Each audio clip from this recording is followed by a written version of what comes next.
Hello everyone, in this video I'll show you how to create a Google Drive link to share your files. It's actually very easy, so let's get started. First you need to Google Drive app. If you don't have installed yet, download it from your Play Store or Apple App Store. Once installed, open the app.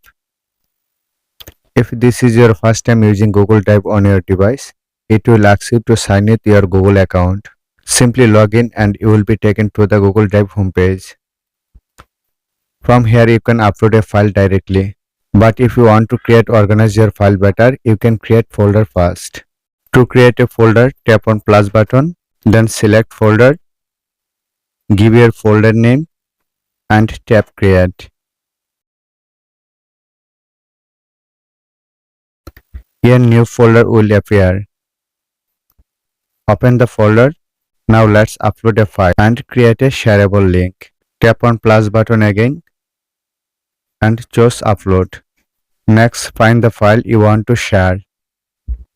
You can use your file manager to browse a document or your gallery. If you want upload a photo,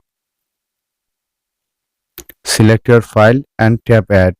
Wait for the file to finish uploading.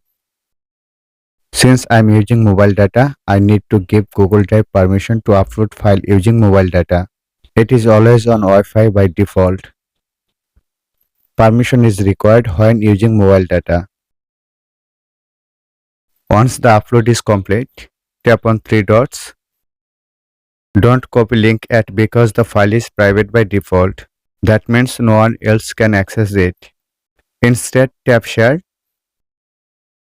Then select manage access. Under the general access, you will see it set restricted. Change this anyone with the link so other can access your file. Next, choose the permission type. If you choose viewer, can only view and download the file. If you select commenter, can view and comment. If you select editor, can view, comment, edit, even delete the file.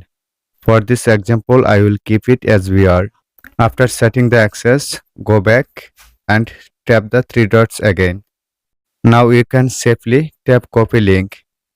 Your Google Drive link, now copy it. You can paste and send it to anyone you want to share the file with. So that's how you create and share Google Drive link. Thanks for watching.